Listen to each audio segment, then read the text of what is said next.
And we are live. We're on. We waiting for people. We are. Oh no, it says attendees. Never mind. Oh, that's Mira V is actually the editor at Speculative City. Oh, welcome everyone. Hey Mimi, how you doing? I do just talk to people who can't talk back to me. Like I have a captive audience. I'm like, just gonna make you sit here and acknowledge me. 1 second, y'all. My mama calling. Mama called. Look, you can't put her on hold. Nope. No, You said mama, absolutely not. That's Absolutely not. It's a whole other fight. She finds out you were on the internet and you sent her the voicemail. How dare you? No. Oh, we got some of our community joining. Hey, Miss Norma. Hey, Angela. Nice. All right.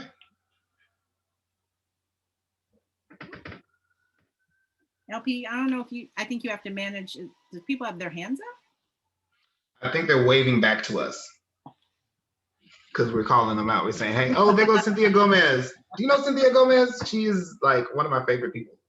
Oh. She's in the Bay. That's why I asked if you know her. No. She writes speculative fiction and like she gives great feedback, and I really do adore her. One of my bona folks. Okay, Cynthia, we're gonna have to connect.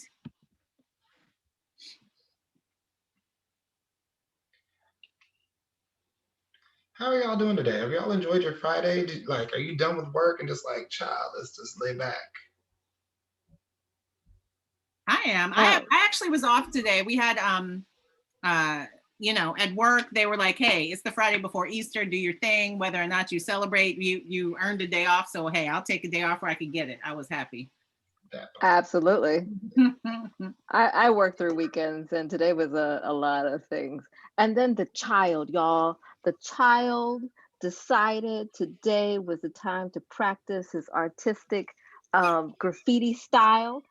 And he found a marker, and there are walls and a couch and his table and the floor. And I had a doctor's appointment, y'all, for 1 hour. I was gone.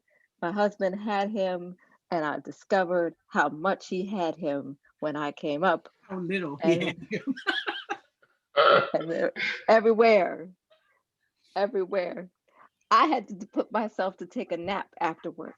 Oh, because I couldn't process that contribution to the artistic stylings of our home. Love the babies. I love them. And I love graffiti when it's not in my house. Not in your house. Teach them well and let them lead the way. All right, y'all. We're going to give it 1 more minute to see who else is going to join us. And then we will begin. Oh, we're getting questions in the Q&A already. Just waving. Okay. Hey, Norma. Norma's y'all been outside? Did y'all go back outside this evening? No. Because it's getting, you know how it's been just really nice in the Bay Area lately. I went outside recently and it's getting cold. It's a cold evening. Oh, really? It's been warm. I know LP's in LA looking at us like, what y'all talking about, baby? I'm just like, shrugs. I don't. What part of LA you live in, LP? I live in East Hollywood. Okay. Yeah. I tried LA for a year. I was in Koreatown. Yeah, so that's like the next neighborhood over. Yeah. Oh, my little elephant is here. Hey, Yvette. Voodoo Knots representing. 6:36. Let's get it started. I want to welcome everybody. Y'all ready? Okay, yeah. Cool. So hey, for anyone who doesn't know me, I'm Audrey Williams, and I'm one of the co-founders, along with Jasmine Wade, of Ancestral Futures. We are a speculative literature, arts, and education nonprofit, and we're just out here supporting the community. Tonight, we are doing a fundraiser in support of our very first self-published compilation where we've drawn from our local Oakland, San Francisco Bay Area writers. So we'll get into that later. But what I would love to do first and foremost is to introduce our guest of honor, Mr. LP Kindred. Woo! I'm gonna read his bio. Joining us from Los Angeles, LP Kindred is a Chicagoan Angelino who edits and writes speculative fictions from the intersections of Black and queer identity. LP is an alum of workshops facilitated by the Hurston Wright, Clarion, and Voices of Our Nation Arts Foundations, otherwise known as Bona fam in the house, okay? His fiction appears in Faya Literary Magazine, LeVar Burton Reads, woo! Speculative City, and Prismatica Magazine. He is at LP Kindred on Instagram and on Twitter. Thank you, guest of honor. Hey y'all, thank you. I'm really excited to be here. I'm really excited about this anthology. So let's talk about this first before we move anywhere else, before we do anything else. Talk to me about this anthology. How did this come to be? Okay, so one of the groups here, the Afro Surreal Writers Workshop of Oakland, this was started about 5, maybe 6 years ago now by Rochelle Spencer, who sadly has moved to Florida. We miss her very much here in the Bay, but Rochelle, you can quote me on this, first Black person to get a PhD, first person anywhere, PhD in Afro Surrealism, okay? So she got us all together. She found all of us that are out here writing fantasy, sci-fi, horror, anything weird. She was like, come on, Black people, let's get together and be weird together, right? So we've just stuck together over time. And what happened right before COVID, it was actually Thanksgiving 2019. We were having our monthly meeting at Alan Clark's house. Some of y'all know him and his fabulous comics. And we were sitting around and we said, you know what? We're just tired of the gatekeeping. Like, we're brilliant already. Like, we all have at least one good ass piece, one piece that we're like, this shit is good.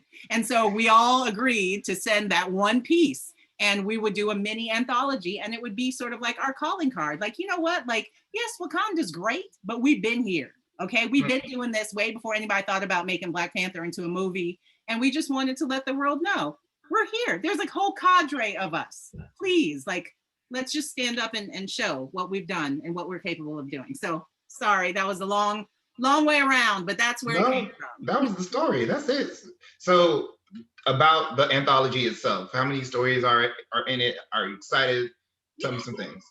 I'm super excited. So Rochelle, again, Rochelle Spencer, she wrote this amazing book review for the LA Book Review on Ebony Elizabeth Thomas's book Around the Dark Fantastic. And so we lead in, it's actually a reprint of that book review because it really sets the context and sets the stage where she's looking at, like, why aren't there Black people in Harry Potter? And what are we doing about that, right?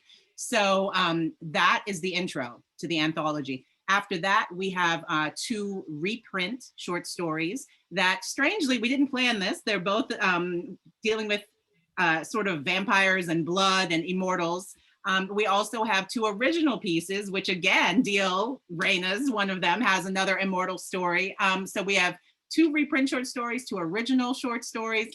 I contributed a poem, a speculative poem, because the point that one of the things that makes this anthology different is that it is multi-genre. We have a flash piece, we have a graphic novel excerpt from Alan Clark, and we also have 2 novel excerpts from Desi Link and from Dira R. Williams, who are, you know, more of our extended community as well. So all in all, it's 10 pieces. So it is sort of a mini anthology, but it's robust in terms of content. That sounds fire. I'm ready for it. I'm so ready for it. So just in case y'all haven't figured it out, this reading is a fundraiser, or is a part of the fundraiser for this this anthology's Indiegogo. And you can say the name faster than I can because I have to look at it and make sure I get it right. New Transmissions from the Dark Fantastic Continuum, Volume 1. And that is a direct shout out to to Ebony Elizabeth Thomas's work Around the Dark Fantastic. So nice. Thank you. Okay, so first things first. Is there somewhere for you to drop a link for the Indiegogo? Ooh, it looks like the chat went away. Chat went away, it's true. Let's see. I wonder if I can drop it in Q&A somehow. I'll figure it out. Don't worry. That's okay. We'll get it in the email out to y'all. We're going to make sure that you find this Indiegogo. Yes. Or you can just Google Indiegogo Dark Transmissions because that actually worked. Yeah. So having said that, I'm going to say this. I'm LP Kindred, and I'm super excited to be here. Thank you so much, Audrey, for having me here, inviting me to be the guest of honor, and to host this. And I'm just like, let's just take these blessings for what they are. I wanted to, oh, hold on one second.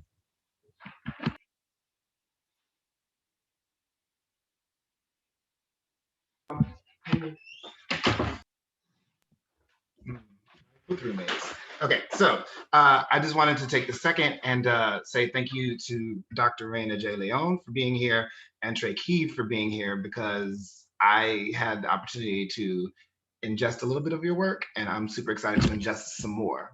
Okay, so I'm gonna start with Raina by reading her biography, and she done did some things, y'all. So here we go. Raina J. Leon, PhD, is a Black and Boricua, I can do this word, Philadelphian, living for many years in the Chocheño Ohlone territory of Berkeley. She's a mother, daughter, sister, madrina, comadre, partner, poet, writer, and teacher educator. She believes in collective action and community work, the profound power of holding space for the telling of our stories, and the liberatory practice of humanizing education. She seeks out communities of care and craft, and is a member of the Carolina African American Writers Collective, Cave Canem, Canto Mundo, Macondo. Her first collection of poetry, Canticles of Idols, was a finalist for both the Cave Canem First Book Poetry Prize in 2005 and the Andres Montoya Poetry Prize in 2006. Her second book, Boogeyman Dawn, in 2013 from Salmon Poetry, was a finalist for the Naomi Long Madgett Prize. Salmon Poetry also published Sombra Dislocate. Her first chapbook, Profeta Without Refuge, was a finalist for the Council of Literary Magazines and Presses Firecracker Award. Her second chapbook, Areito tu Atabei, Essays on the Mothering Self, was published by Alley Cat Books in 2019. Her poetry, nonfiction, fiction, and scholarly work has been published in well over 100 journals and anthologies. She has received fellowships and residencies with the Obsidian Foundation, Community of Writers, Montana Artists Refuge, McDowell, Kimmel Harding, Nelson Center for the Arts, Vermont Studio Center. I'm doing the whole thing. You sent the whole thing. The Tyrone Guthrie Center of Annaghmakerrig, Ireland, and Ragdale, among others. She's a member of the SF Writers Grotto and the Ruby in San Francisco. She also is a founding editor of Acentos Review, an online quarterly international journal devoted to the promotion and publication of Latinx arts. She educates our present and future agitators and educators as a full professor of education at St. Mary's College of California, only the third Black person, all Black women, and the first Afro-Latina to achieve that rank there, and as a creative arts practitioner and co-learner holding space in various communities, Dr. Raina J. Leon. Thank you so much. You were so dedicated to reading that full bio.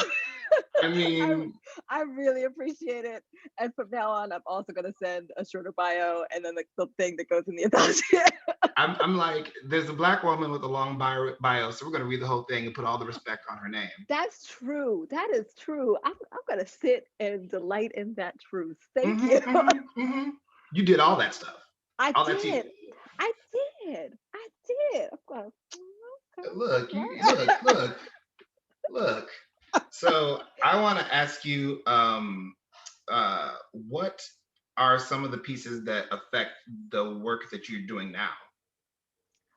Mothering, especially, and as far as like the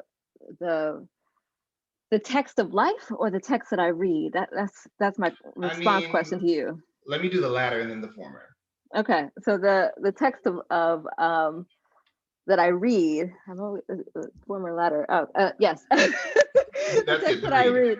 I think things that are inspiring me now. I tell you, y'all, I have developed an absolute passion for romance, especially in the space of fantasy and sci-fi. Anyway, so I'm on that Galatea right now. And I'm also like, besides that, right? How Long's a Black Futurist Month is something that I keep returning to. Actually, it's a text that I encountered a few years ago, and I continue to reference and respond to that. I just came from a reading for Mourning My Inner Black Girl Child, Read Bots, and which is just came out from Nomadic Press. So this space of exploring healing is also inspiring me to think about what does that mean within the speculative space too. So the ancestral in connection with like an imagining of the future, but also reimagining of all the different possibilities of the past. That's really inspiring to me. And then connecting that to my lived experience. So mothering is definitely a huge part of how I see and operate within the world. But the piece that I wrote is also calling into these considerations of ancestral remnants within one and what is passed through time. And in this case, with a character who remembers all of the lived histories of her peoples, and her peoples are immortal. So what is it to be a 5-year-old and to have, 5,000 years of walking in the world as Black women before the conceptualizations of race, but also throughout the conceptualizations of race as well as gender. So, and to be like 5 and to be like, and how do I detangle that for the joy as well as the trauma of that, and negotiate one's own becoming. And that I think connects really deeply into my explorations of ancestral history for myself. So I'm really deep into genealogical research, but also thinking about like, again, what's coming from the past and what can I hold on to and what can I celebrate? Does that answer your question? I think so. I think so. Wait, so that's the piece that's in the anthology, right? Yeah. So And what's its title? The title is, it's actually an excerpt from Mother Vampire God and Other Real Imaginings. So it's the first few sections of it. It's a novel in progress. It's not really divided into chapters, but more sections that kind of go back and forth in time. Okay, that's cool. Well, did you want to take a second and read us something? Yes, I did. Yes, I did. All right, here's a piece, and I'm gonna look at. I've got the monitor this way. Look, it's your space to do what you want to. This is your moment. Excellent. Shall I tell you the quick story or the long? The quick? Get to it. A god rose from the water where an almost woman drowned. It was a bloody river, quick with slaughter, and when her spirit was just about to rush out, an astral bridge formed. All those spirits tumbling in grief and surprise at seeing their own vessel split and ruined, they found the bridge and crossed, flooded the one perfect body left. She was an almost woman, become God, and all the rules of life and death changed. The long, it's gnarled, hot, and thorned like the acacia tree under which Iset sought shelter. The sun was high, and the whistlethorn buds ached for a wind to sing. Her arms understood ache, too, tired from the work to carry water from the river to the village with no name.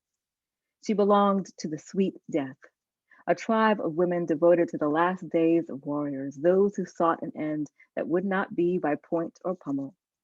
They held that war was an addiction, with the only solve coming from complete removal from the material. These ancestors of these women had borne the weight of war and made a new way from suffering. Those warriors who were strong and somehow came to this revelation. Their secret succor, a whisper in the night and over dying embers in the bush that men thought over often for years, sought those women. They knew the suffering, weapons, the offering, weapons molten into bowls, a seed of a rare tree, a pilgrimage down a long path of sand to a river rushing through a mountain, a climb along a high fount to a place of impossible trees, and a wait for what might never come. They would be observed, watched for proof that they had given up the war ways in their bowl, and with nothing but time, sun, soil, river water, they must start that seed to spring up and tend it until strong. They must nurture life. Kill a fly, and this was enough to be left in silence with an already nearly extinct thing. The only one to hear their cries, Some died alone with only their bowls and a ruined seed. The village with no name took others too, who had paid war with tears, blood, and wandering. Iset leaned against the acacia tree. In the full sight of the sun and mountain stone, she felt her skin smoothed over by warm hands, and when the wind did rise, it kissed her with her own name. She smiled, the joy of her body melting into a slow sap. She welcomed this sensation as it rose from the earth through her bare feet, up taut calves and muscled thighs. She felt at the warm gather at her root, felt a wetness rise and stew, eager to be met, a tension, a painful delight stretched the length of her, just beneath her skin, the work of blood and flesh alone and wanting, with her left hand resting against the lip of the cool water jar. She took her right to find her own slick. This is what she knew of the bridge between here and other, the peak of pleasure, a small death. Under the thorny acacia, she could explore the edge and commit herself again to the work of dying. Iset was not alone in that moment.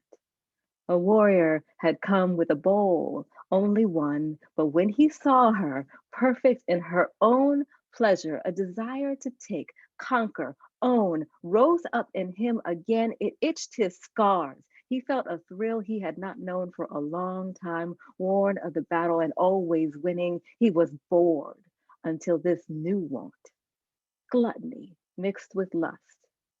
When Iset returned the next day, she found near her tree an abandoned bronze bowl. Inside this bowl was an odd, unevenly shaped stone that sparkled in the light in resplendent colors. It was the size of an eye. And as an eye, it seemed to look deep into her core. She did not know to be afraid. The quick story is that my mother is a vampire, but not of your typical horror movie. Yes, she is thousands of years old and drinks blood, but that's about where the similarities stop. At least I've never read a book or seen a movie in which when a vampire touched a pool of water, it receded. Have you ever heard of one like that? Or one that ages, though very, very slowly, or one that can have human children and ones that remember all that their parents have lived? I haven't heard that one. So yes, my mother is a vampire and I'm a freak. I'm not supposed to exist, but here I am in a ward and I just turned 25. At least that's how old the papers say I am. My whole life I've been told that eventually I would have to choose human or mortal in our tradition. I never had a choice. You don't believe me. No one ever does. They think my life is a story, that my journals are notes for a novel I'm writing, and my drawings of the lives my parents lived before me, the ones I remember as vividly as my first kiss with a goth boy who tasted of clove cigarettes outside of class, that they were sketches for a comic. And when I was trying to live a normal life outside of what would be an aberration to those outside of sweet death, I pretended that I was writing a novel and a series of comics. I pretended to be an artist with eccentricities and a brilliant imagination. Truth is stranger than fiction. That's how it goes. So you want the long now. I would like to have some good drugs soon. You know, they're going to come for me. It won't matter what I tell you. I will be gone and you might be dead. There is a cavern in East Africa covered over by a mountain of sand, but there are slender light shafts that pierce deep into stone, opening into our sacred place, extinct trees, the lake of our ancestors' blood. We call it origin. They will take me there and encase me in a dying tree. This is how a god is born. Drugs? When my mother was hunted or bought, depending on the telling of the hour, she must have been about 15. Now you might think her 45 or 50, always sharply dressed, her locks perfectly styled and long down her back. My people age slow. Multiply what you think by 100 and you might be closer. She's never kept close track of time, but she always smells like myrrh and jasmine, a sweet resin exuding from her pores, her umber face, the artist's delight, narrow with chiseled high cheekbones that swoop down to a gently curved chin. Her neck is long, and that chin is always lifted in lifted and set to a purpose she has seen for an incalculable measure of time. Though she was once a child, edging into womanhood with the limits of only that experience, and her becoming immortal, she gained the wisdom of embodied earth. She is always the most beautiful being in a room. I worship her. You would too. I still hate her. I suppose it's hard when your mother is your mother, immortal and a god. Do you remember that abandoned bronze bowl and the stone the size of an eye? Well, that warrior returned, and the bowl and the stone were gone. He did not wait to be found by those who might come. He did not come with another bowl. He did not come alone. He came to claim. Except was still the water carrier. She was clumsy with her tracks, and he found his way with his weapons and his men close behind. I can see Zafi, my grandmother, descending to meet him, her Hibeshekemis skimming the reddened dirt path. She had already, with just a look of her eyes, immobilized the people, those who could, to be ready to run to their deepest places. She carried an acacia staff with whistle thorn rattles affixed. They rattled and whispered with wind. Her face was model for mother, fixed with purpose. This is not the way to a sweet death, she called. Why have you brought warriors into the sanctuary from war? I come for the woman I bought, he said, in a voice that was all grit and husk. We sell no women and no men. We offer entrance to the other world, to the worthy. This you know, leave this sacred place and forget. I left a precious stone, the match for this, he said as he pulled out another there that was a hollow, or the orb of what he had left must have been broken or chiseled out. If it is not here, then we will go, but I will take the one who holds it. Zafi answered deeply, and only this one? She asked. Only one, he said. My people receive the price with the man who is chosen. You were not chosen, so it must not be here. Conduct your test. I will honor the agreement. What is your name before you begin? I have no name, but my men call me the devil.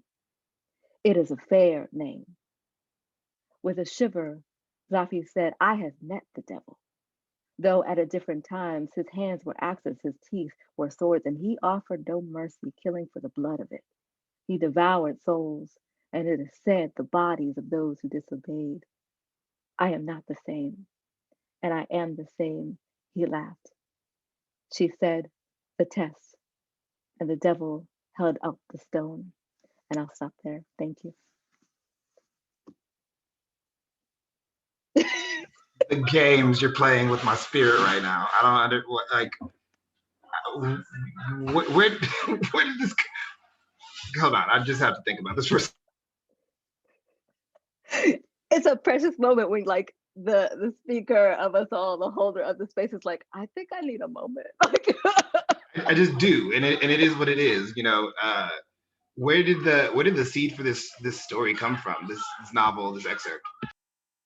It actually came from, I was in my MFA program and I was trying to write poems, and it was either after after Mike Brown's murder was not charged, or I think that's what it was.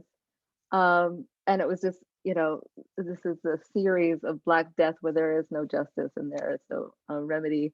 And I was trying to write these poems and I could not do it. And so I found myself taking this long drive back and forth, because I also did my MFA at where I currently work, back and forth home, these long nights. I'm like, what would Black immortals say to us? What succor, what strength would they offer to us, folks of African descent who have moved in all these different places and struggled and strived and been in community? What lessons would they offer?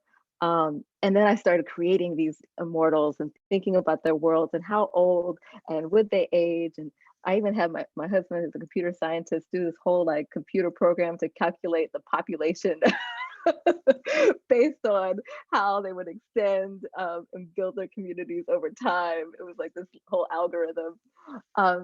And so doing that mental exercise, that kind of dissociative exercise, also allowed me to just function in the world when I was like literally knitting to survive and not stab people because it was so deeply looking at the world and like, how do I manage this?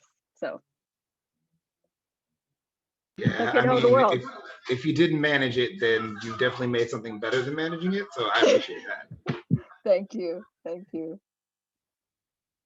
So do you have anything that you would like to promote at the moment? Anything that's on its way out, or anything that's relatively new and you want to talk about? Y'all. So I just today decided I had sent my new manuscript, which is in the space of translanguaging, Black feminists, eco-poetics, exploration of multi-genre work. I sent it to a few presses and am going to go with Black Freighter Press with Allie Jones and Tangoisa Martin. And I'm super, super excited about that. So that's going to come in the fall. I'm really excited about what's going to come from that. I'm also doing Speakeasy Project is my talent rep. So I have a few classes that are coming up with them. One I'm leading starting on Sunday. And then I have one this summer that if folks are ever interested in multi-genre experimentations in artistry, like we take an Afrobeat class together on Zoom, like we do mosaics just to get into the writing, right? But I do that in the summer, so you should check it out. And also buy this book and support this book, right? Like that's the big thing. This is the fundraiser for an incredible, incredible manuscript. Buy the book. Buy the book. Like, let's take a moment to just remember that we're going to Google dark transmissions in Indiegogo, and we're going to find this Yes. pre-order. That's the reason why we're here. The reason for the season. Let's do that. Well, Raina, Dr. Raina J. Leon, where can we find you and your work? You can find me. I'm highly Googleable. So rainaleon.com. I am also Raina Leon, RAINALEON on Twitter, on Instagram. I also am a co-founder for Storyjoy Incorporated, which is all about supporting those who nurture the word and the world. So we support folks with workshops and coaching who are human service providers, educators, and creatives. So you can find me on storyjoyinc.com, as well as we have some sites, some classes on Teachable under Storyjoy. So some really cool stuff. Thank you so much for being here. Thank you for sharing your gift. Thank you. And being so damn generous. Appreciate you. And now I think it's time for Trey Keeve to come out from behind his little situation here. I don't even know if I can go after that. Yes, somebody you got can. to go, friend. Somebody got to go. We can order some pizza. Not pizza. This pizza better stretch from Los Angeles to Oakland to Philadelphia. So we're gonna try. Okay. So Vernon Keeve III is Trey, and he is a Virginia-born writer living and teaching in Oakland. They hold an MFA from CCA and an MA in teaching literature from Bard College. Their full-length collection of poetry, Southern Migrant Mixtape, was published by Nomadic Press and received a PEN Oakland Josephine Miles Award. Talk to me about Southern Migrant Mixtape, because I heard a little of your work on a YouTube, and what is your work focus? I don't know what my Southern Migrant Mixtape was. The focus of that was just me kind of when I did move to LA, and I was living alone. It was like the first time I ever lived alone, and it was just kind of like a dark time in my life. So some of this stuff I wrote.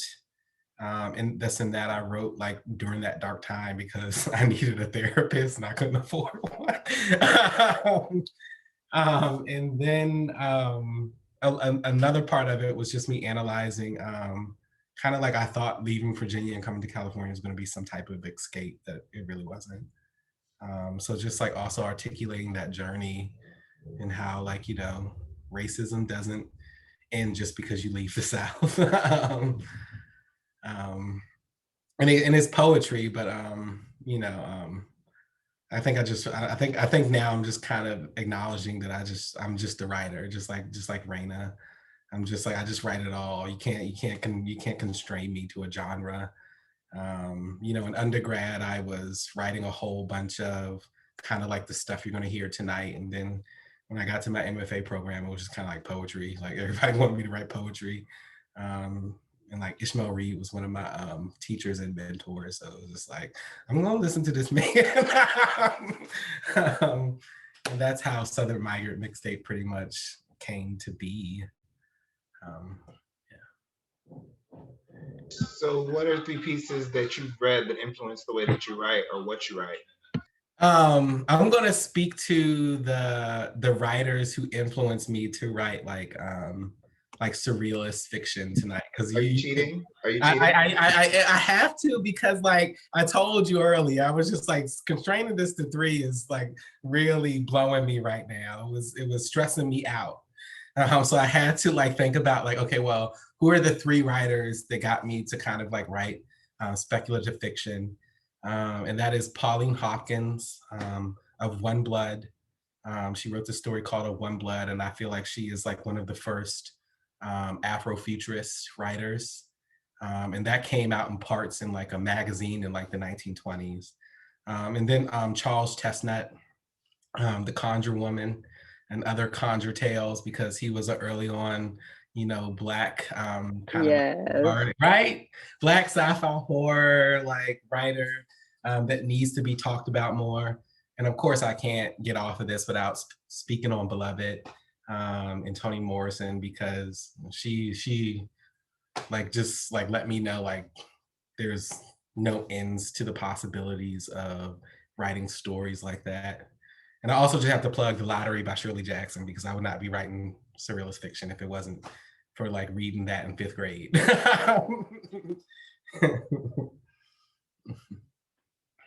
I love that. So what do you think, how would you describe your work to someone who hasn't heard or seen any of it before the reading? My poetry is pretty much, you know, like where I'm most vulnerable. It's me on the page, it's my lived experience on the page, it's me having conversations with Blackness on the page. And my fiction is just, my fiction is pretty much all like Black magical realism or horror or sci-fi, just because I just want to see more of that. And that's why I got into writing in the first place, was to kind of like fill this void that I wasn't really getting. Like I literally did not know Octavia Butler existed until like my last year of college, just because, you know, like white professors weren't talking about her then. So I thought I was like filling up like this space, but like then I like kind of like as I got older, I realized this space was had already been filled. It's just like the education I was given was just very silent on it. I hear that, and I definitely like empathize. I feel that very much in my education. Mm-hmm. Do you want to read anything for us? Yes, I do. So I'm gonna read a piece for you tonight. It's just like my latest horror piece, and it's called Holder's Lot. The boy woke up in the middle of the street, surrounded by the orange smolder of a streetlight. It was nighttime, and this being the only streetlight on, was unusual for Ezra Church Drive in Hunter Hill. The 2 things the city of Atlanta made sure to fund in Black neighborhoods was policing and streetlights. And neither of those things were present, nor did they need to be in that moment. The boy was being taken care of, as one of the men who knocked on Emmett Till's uncle's door might say. The cops in the streetlights were doing nothing to stop the many children from being snatched in broad daylight. When murders finally cease, 29 people will be dead, most found in some way starved for air and a few gruesomely stabbed, if their bodies were found at all. The cops said it had to be someone within their community, and there was nothing that they could do. This happened in Atlanta for a series of 3 summers from 1979 to May of 1981.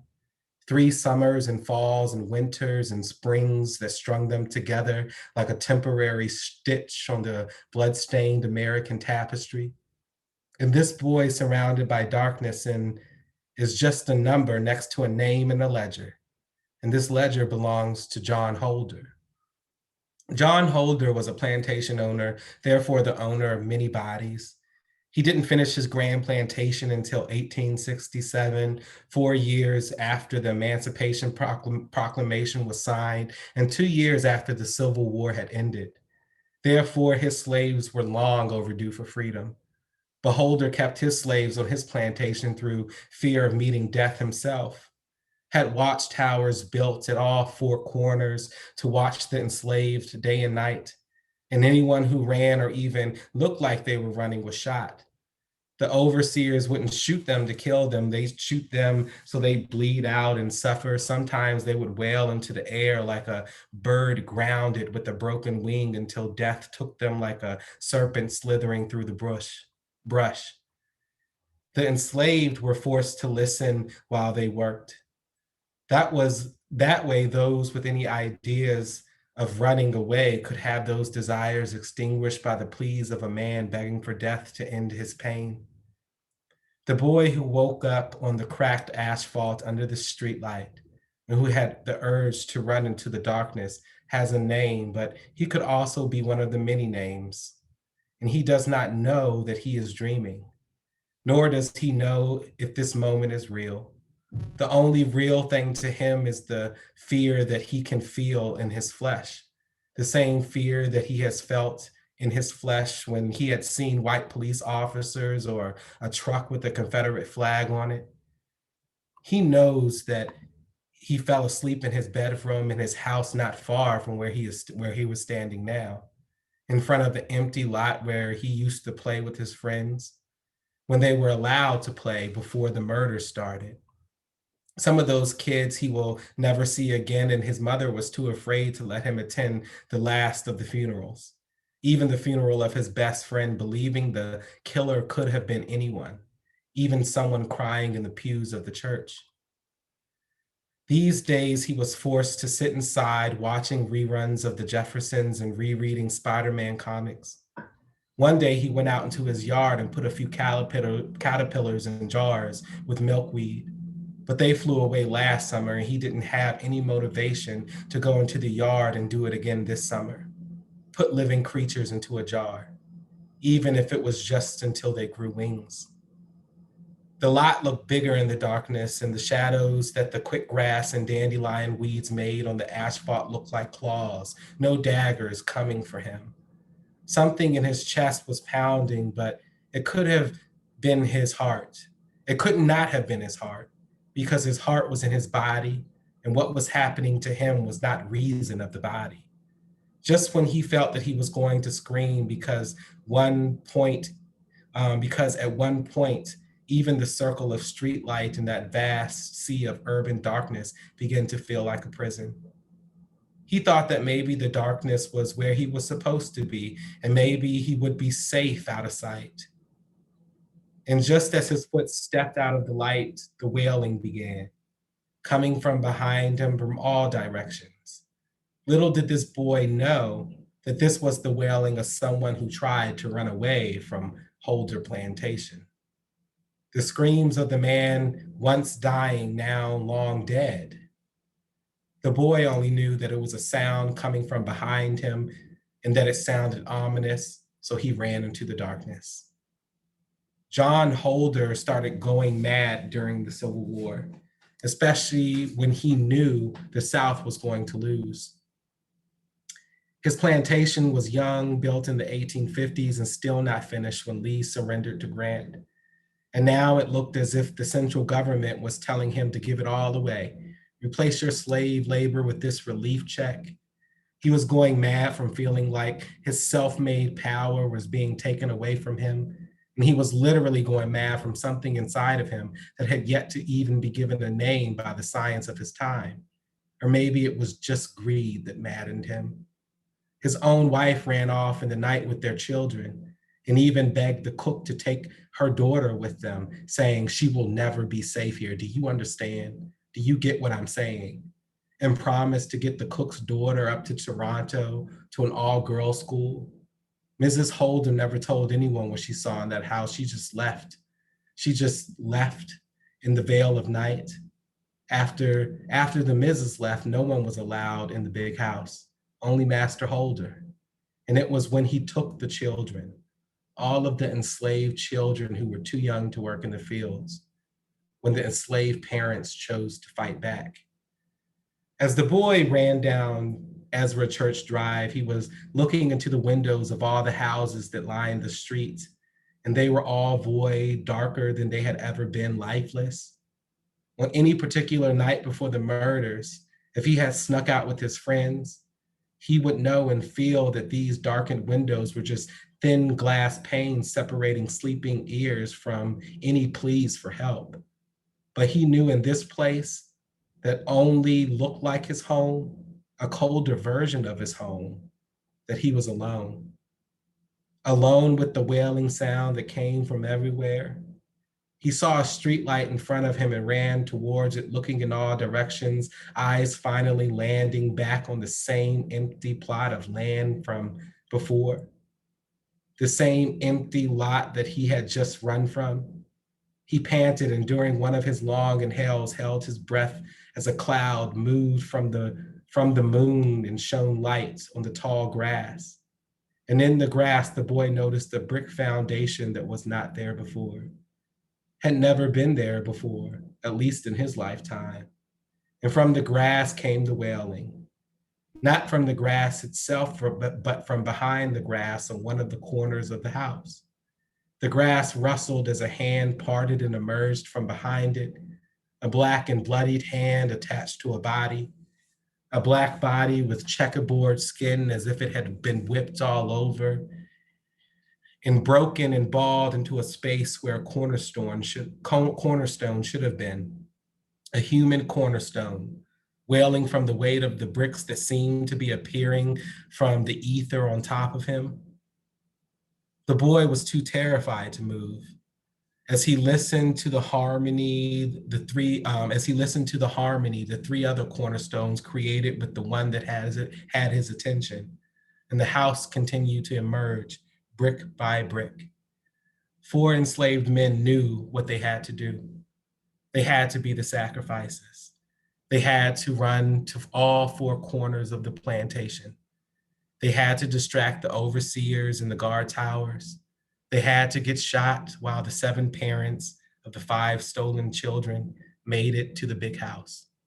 They did this in the concealment of night, of course, crawling through the broad leaves with the tobacco from their slave cabin to Holder's house in the middle of the fields. No light came from inside the house, inside the big house, these days. These days when the sun went down, it just sat in darkness until the sun rose to shine on it again. And Master Holder would appear with his gun and ledger every morning. Most recently, however, he had replaced the ledger in his left hand with the slave children, all in iron collars and chains attached to an iron ring, and his pistol in his right. And that sight was the last straw. And these enslaved adults were willing to die in order to save those kids, and they did save them. And I'll stop there.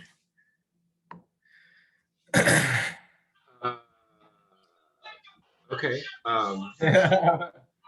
Did you have? Okay. Okay, you had to stop there. Okay. I had to stop there for time, but it's of course it's not. I understand what my mind wants, what my heart wants. Those are 2 different things. You have to understand that. Like, this isn't. Time is a man-made construct. Okay. Spirit, older, stronger, longer. Okay. So do you have anything new that's coming out soon, or something that is already out that you want to talk about? Everyone pretty much here already knows about my book of poetry, Southern Migrant Mixtape. But I am working on, this is actually what I see as the first chapter.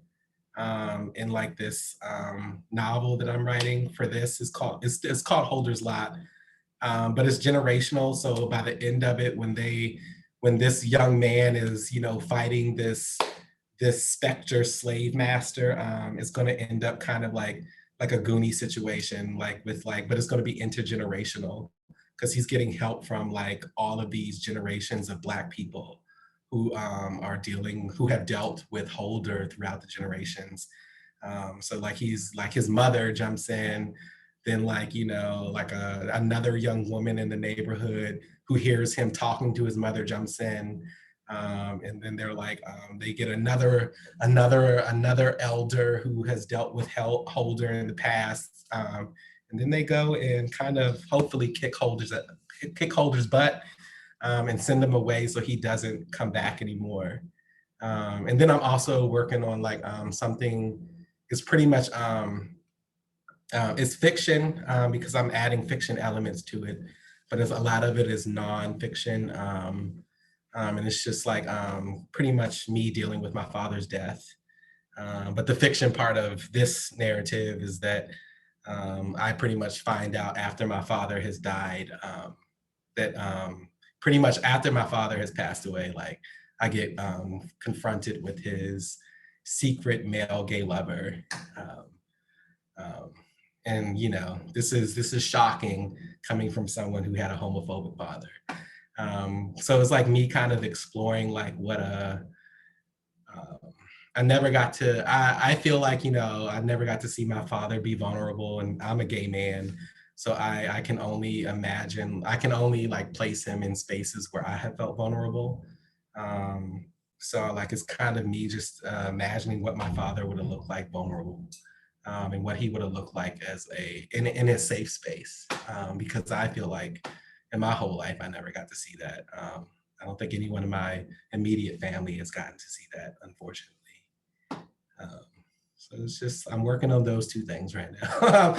I have the horror one to like keep me sane, to give me escape from the one that's really close to my heart. So I've been switching back and forth.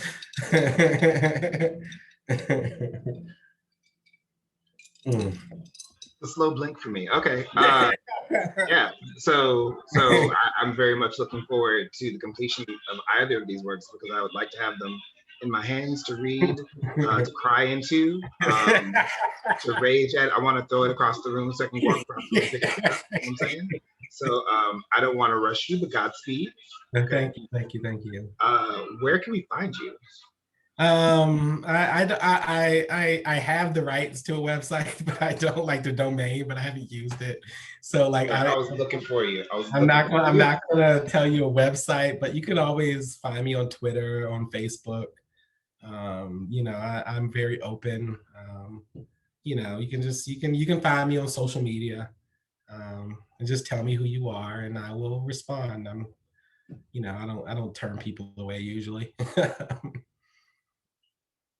Trey, I want to thank you for being here, because that was a blessing. That was several blessings. And hearing what you're working on, the balm to my spirit is hearing what people are working on. Like, knowing what's going to come into the world makes me so happy, and I'm so ready to have these things. Like, this is a capitalist society. As much as I want to rail against that, like, I want to have your books. Thank you. So I'm not saying hurry up. I'm saying give them to me. Okay. But not give them to me in a way where like you won't make royalties off them. Just put them in the world, and I'll do the rest. Okay, so just keep a brother appraised of what's going on. Same goes for Dr. Raina De Leon. So okay, so I'm looking. I'm watching out for y'all. Okay. Thank you for being great. Thank you. Look, I have two homies in the chat. I have several homies in the chat. Several of whom are like, wait, let me just write this down. Make sure I get this. Make sure I don't lose any of these words from these people. Make sure that I can find them when it's time for these books to come out. Put a Google alert on so I know when Trey Keeve becomes available, because he don't have a website. I also don't have a website, so that's not changed. I'm also working on it. It's okay. So this is the part where you turn it on me randomly. Do either of you have any desire to interview me or anything? Because I can just go into reading, and that's okay by me. Oh, Oh, look I, how you came back fast. I have to come back Audrey real was quick. You quick. have to tell us your 3 writers. Exactly. Three. I want to take one off and say 2. But I didn't follow the rules. one random outside question, LP Kindred. What was the emotion you felt when you found out LeVar Burton read your story? Please. How Okay, was that experience? so LeVar Burton has a really special place in my life because he represents this thing for me that's not a thing for it is a thing for people, but okay. So my first experience with LeVar Burton was reading Rainbow, and then he took reading Rainbow to the set of Star Trek: The Next Generation, and then on Saturday morning cartoons, Captain Planet came on, and he was the voice of Kwame. And then when I got to boarding school, every February we started Roots over from the beginning. So I got very, very like associated with LeVar Burton as like this very real past, this very real present, this speculative present and a speculative future. So he represents like this continuum of time and blackness for me, where we always exist, right? And so the idea that I'm gonna have to give this credit where it's due. L.D. Lewis put my story in front of him to read, and he read it, which in and of it, those two things are fine, right? Like I can die happy at that point. He read it and he liked it, and they wanted to acquire it for the podcast, and I was okay. Like, what do you say at this point? He had like a note, a logistical note, and I was like, yeah, okay, yeah. What am I gonna? No, LeVar, stop. And he was right. Okay, he was right. Okay, he was right. But also just like, no, LeVar, you can't do what you want to do with my no, absolutely not. I refuse.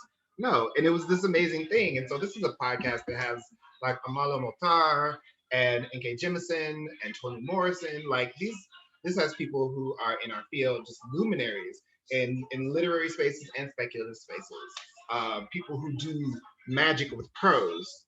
And my story about rideshare, racism, doing the right thing and getting the wrong outcome is among these stories with these people who I respect and never thought I would count myself among. Someone else counted me among them, and so I just have to keep counting. And that's what that is. That story has done a lot for me. This I don't. Most people don't know this. It's actually the first thing I ever submitted. And so it got into file. It got an R&R from Fire Literary Magazine. It was not right when it went in. It was close though. And so Devon Sanders helped me on edits, and we got it into the magazine, and that was great. And then LD took it to LeVar, and so it's just it's made some things happen for me, which is really great. I'm super excited about that. It's given me a lot of confidence. It's the cosign that I wanted, or needed, I guess is a better phrase.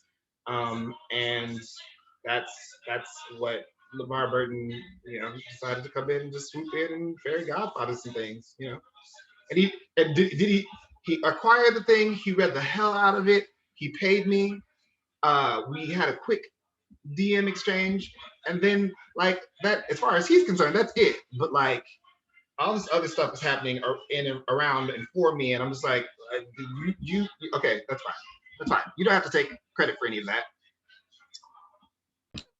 It sounds like he opened a lot of doors and gave you that boost, that confidence, that permission, that everything, that you are glorious already, but to hear it from him, like, wow, just it's so inspiring. I was so happy to hear that.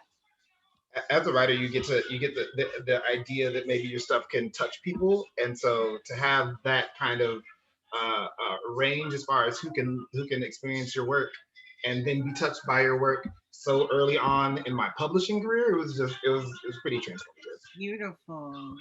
Thank you for sharing that. And also, you're not going to get out of answering the questions that you asked our two readers. I'm ready.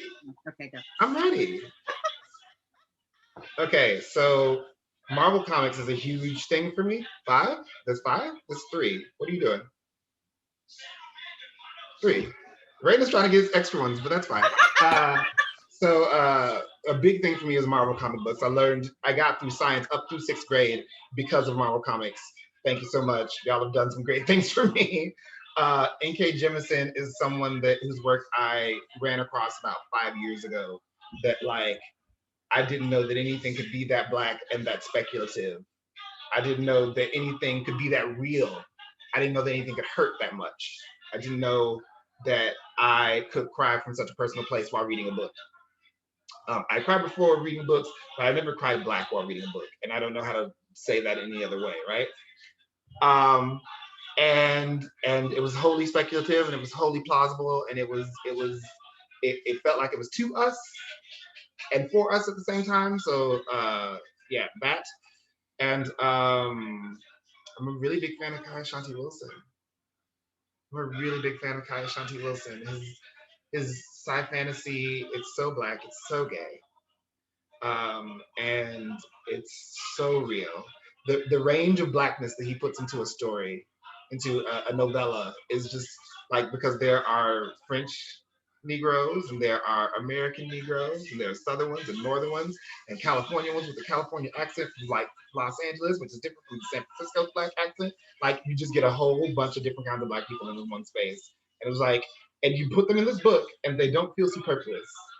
They don't feel like they're taking away from everything that's going on. And you're just like, look at how black and how differently black a space can be. Look at God. Look at them. Look at them work. So those are probably the three biggest things for me. And I mean, so my aesthetic is essentially about community and belonging. So I explore community and culture and citizenship and the social contract and family and how those things kind of interact with people. Again, I focus on black and gay, and I kind of work my way out from there. Or black and gay in different settings. So like I'm working on a novella with Afro-Fae in space opera. And it was like, so what does imperialism look like when it's a galactic empire? You know, what does it mean to be a slave in a space where you don't know that you're a slave? You're the last to know. You know. So those are the things that I'm like working on. That's what I generally work through. And the piece I'm going to read is from something that's not published. I've gotten some edits that I need to work through, but I'm going to share this thing that I've been talking about for a year or so. It's from a piece called Solve for Why. And this is the beginning of it. And I'm just going to read a part of this. It's going to be shorter than what everyone else read, but that's okay because it's getting late now and it's all right. My name is Kalisha, and I have a sexually transmitted superpower.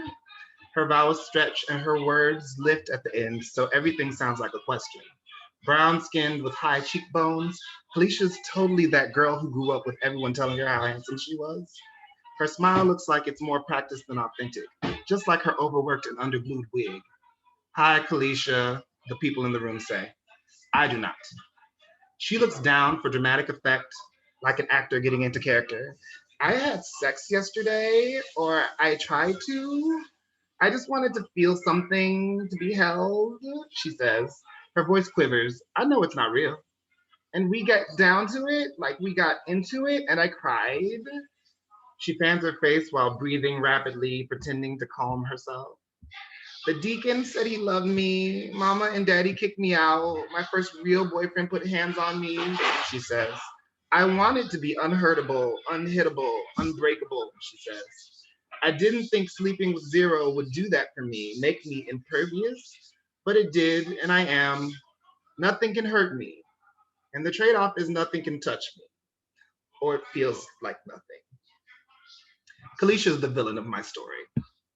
The door squeaks like thunder in silence.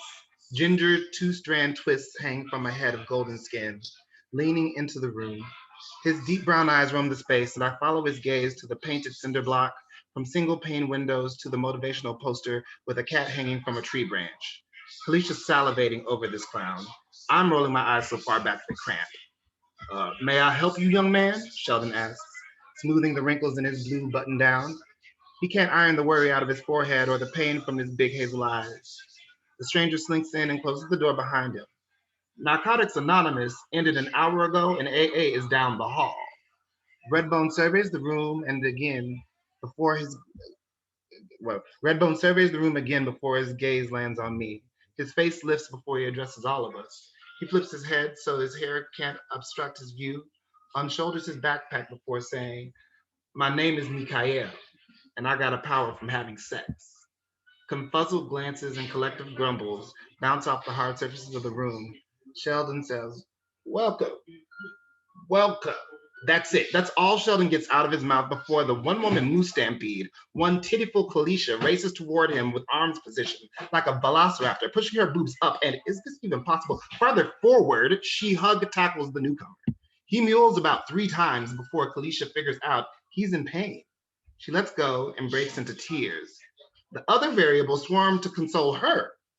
Her simple cry escalates into a Calician shriek with a double siren, like a double siren on Los Angeles streets because people stop pulling over for the single siren, so only for the 2 ambulances. Because histrionics grow when you feed them attention. Everyone except for me. And Mikael, he's testing the wriggle range on his no longer fixed position ribs. "What's wrong, Kalisha?"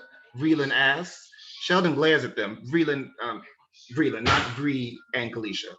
Kalisha babbles as she's prone when there's an audience. Errant words punctuate her wails and sobs and sniffles. I listen to the nonsense and piece it into some good sense. I'd be proud of her deductive skills if I wasn't mad at myself for figuring it out after her.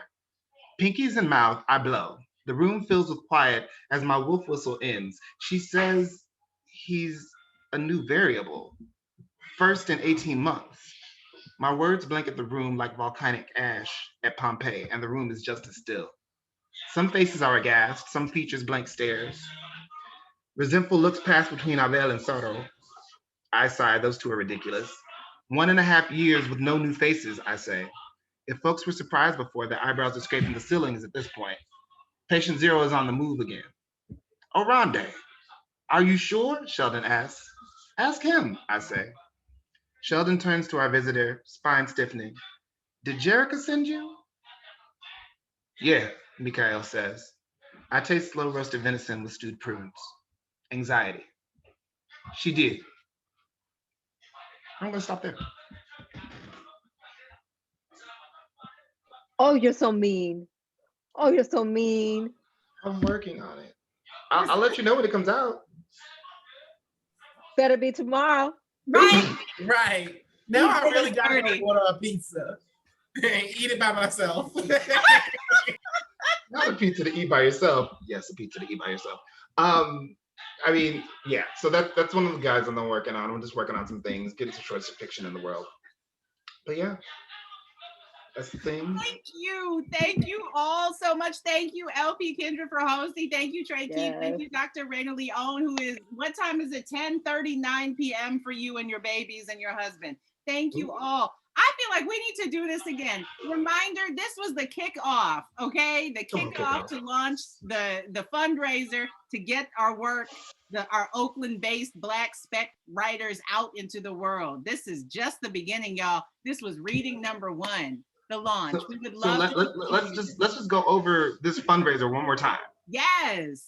So the name of it is Dark Transmissions from the New Transmissions from the Dark Fantastic. From the Dark Fantastic Continuum. Volume 1. Volume 1. Yes. Which is on Indiegogo and is live on Indiegogo now. Yes, and I'm looking through the names of the participants. We had Desi is on, Dira is on. These are other writers who are in it. I see our good friend Janae Darden, who I hope will submit and be in volume 2. Janae is on. So, and I see some Voodoo Knots. I see some Voodoo Knots fam that participants list as well. So thank you, everybody. Again, we were going to be emailing out the link because I can't figure out how to share my screen for some reason. So please share on social media. We want to get this out into the world. So thank you all. Thank y'all so much for being here, participating on this side, giving the encouragement to these wonderful writers. Thank you so much, Raina and Trey. Thank you so much, Audrey, for having me here. I'm gonna shout out Jasmine because Ancestral Futures is a group effort. So I see y'all, I see what you're doing, and I can't wait to have these things in my hands. Not a capitalist, but I want things. Yes. Raina, Trey, please. I feel like folks should either donate to the Indiegogo, have people donate to the Indiegogo, or get New Transmissions or Reading Rainbow Tattoo. Like you have to do one of You those. have to do one or the other, yes. Oh, okay. I mean, You can't just like Yes. participate. You have to either get tattooed or do the Indiegogo. Right. Or like one or the other thing or is like Venmo, it's a either of scarcity them. mentality. Can't do Right. one or the other. Let's be in Abundance the says space you of can do all of the abundance. above. Abundance, you can do it all. Mhm. Right. And also, if you Transmissions wanted here. to like pay any of our rents, you could do that too. But I think the easy thing to do is just to donate to the Indiegogo. Absolutely. And not donate, because you're gonna get a book out of it if you Right. You're gonna get contribute some. at the right tier. Right. Like you hand your little sack of coins, and then you get a. This is what I'm gonna do when Trey and Raina's book comes out. Well, because obviously you also need to donate at the right, like not so much donate, buy at the right level, because you need a book for yourself and you need one to throw. Like you need one to like really get all your feelings out, There's and a like point one here. to hold, right? Point being made. One to Mhm. throw.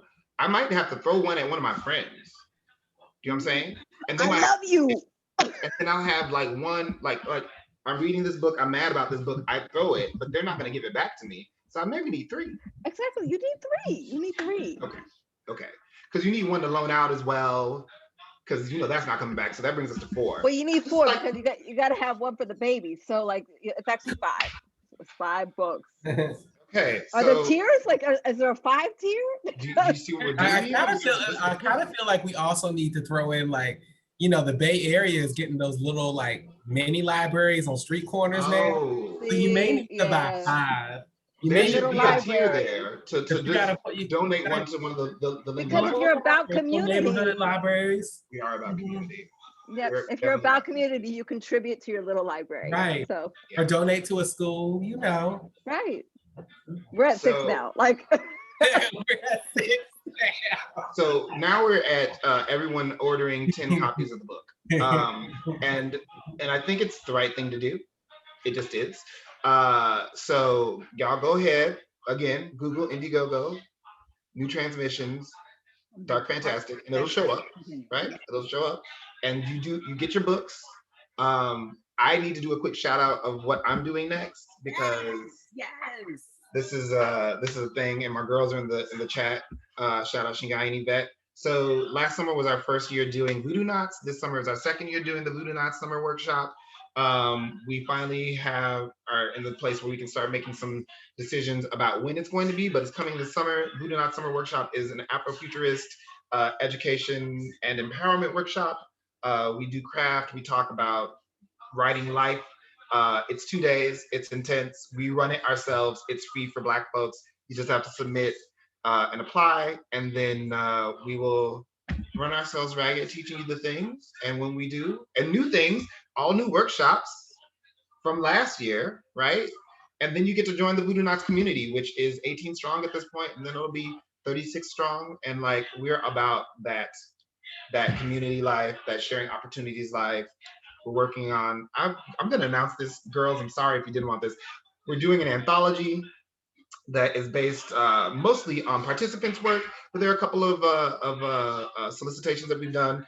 And once this anthology is done, we're gonna do another one. So like, come on.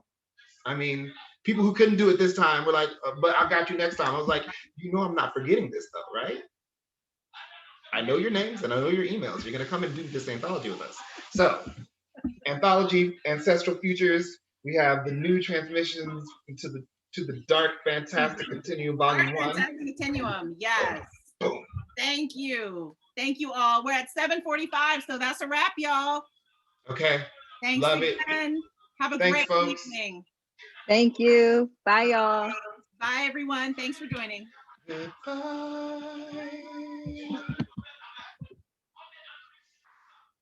Oh, they gone. Like